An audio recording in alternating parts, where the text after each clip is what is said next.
Hello guys, welcome back to இன்னொரு video.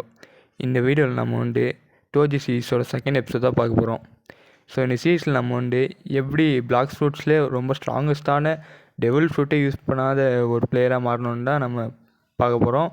இந்த ஜேர்னியில் நீங்களும் தொடர்ந்து பாருங்கள், கடைசி வரைக்கும் பாருங்கள். இதில் நிறைய சர்ப்ரைஸ்லாம் இருக்கும், நிறைய பயணங்கள் இருக்கும். நம்ம கூட அப்படியே பயணம் பண்ணிட்டே வாங்க. ஸோ வாங்க வீடியோக்குள்ளே போகலாம். வந்த உடனே நம்ம இந்த கொஸ்ட் கிட்டேருந்து அந்த பேண்டிட் 5 பேண்டிட் கொஸ்ட் எடுத்துகிட்டு அவங்கள அடிக்க போயிட்டோம். ஸோ இந்த வீடியோவில் நம்ம அந்த கட்டானாவை எடுக்க போகிறோம். 1000 கொடுத்து வாங்குவோம்ல, அந்த கட்டானாவை எடுத்து தோஜியோட ஃபஸ்ட்டு வெப்பனாக அதான் இருக்க போகுது. ஸோ வாங்க, நம்ம அடிச்சுட்டே இருக்கோம். இந்த லெவலப் பண்ணால் ஒரு 5 லெவல் ஆகும். லெவலப் பண்ணிட்டு டக்குன்னு இந்த மாஸ்ட்ரி வேறு பண்ணணும். மாஸ்ட்ரி 20 பண்ணால் இன்னொரு அட்டாக் வரும். நம்ம எந்த ஃபைட்டிங் ஸ்டைலில் டோஜிக்கு நல்லாயிருக்குன்னு நீங்கள் கமெண்ட்டில் சொல்லுங்கள், நம்மளும் பார்க்கலாம்.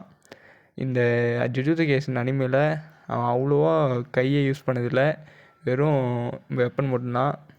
அதுவும் கேர்ஸ் வெப்பனு. அவனுக்கு கேர்ஸ் எனர்ஜி இல்லைனாலும் அவன் கேர்ஸ் வெப்பன் வச்சு அடித்தான். நம்மளும் அதே மாதிரி தான். பிளாக் ஃபுட் பவர் இல்லைனாலும் நம்ம ஸ்வாட் பவர் அதெல்லாம் யூஸ் பண்ணி ஸ்ட்ராங்கஸ்டான பிளேயராக மாறுறோம். ஸோ இங்கே இருக்கானா கரெக்டாக இங்கே இருக்கேன், எங்கடா அங்கே போகிறேன் அப்படின்னு பார்க்குறீங்களா? எனக்கே தெரியாது. ஸோ கட்டானா வாங்குகிறோம், சக்ஸஸ்ஃபுல்லி வாங்கிட்டோம் கைஸ். ஜோரோவோட கட்டானா மாதிரியே இருக்குது. ஜோரோட ஃபஸ்ட் வேர்டு இருக்குல்ல, 1 ஸ்வாட் ஸ்டைல் சந்தோரியோ.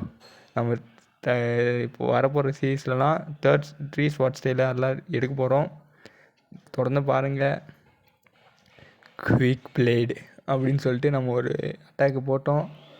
ஸோ இந்த பேண்டிட்டும் ரொம்ப வீக்காக தான் இருக்கான். அவன் வீக்காக இருக்கானா நாம் ஸ்ட்ராங்காக இருக்கணும்னு தெரியாது, ஆனால் எப்படியும் அவன் வீக்காக இருக்கான். ஓகே, நெக்ஸ்ட் வீடியோவில் பார்க்குறோம். Bye guys.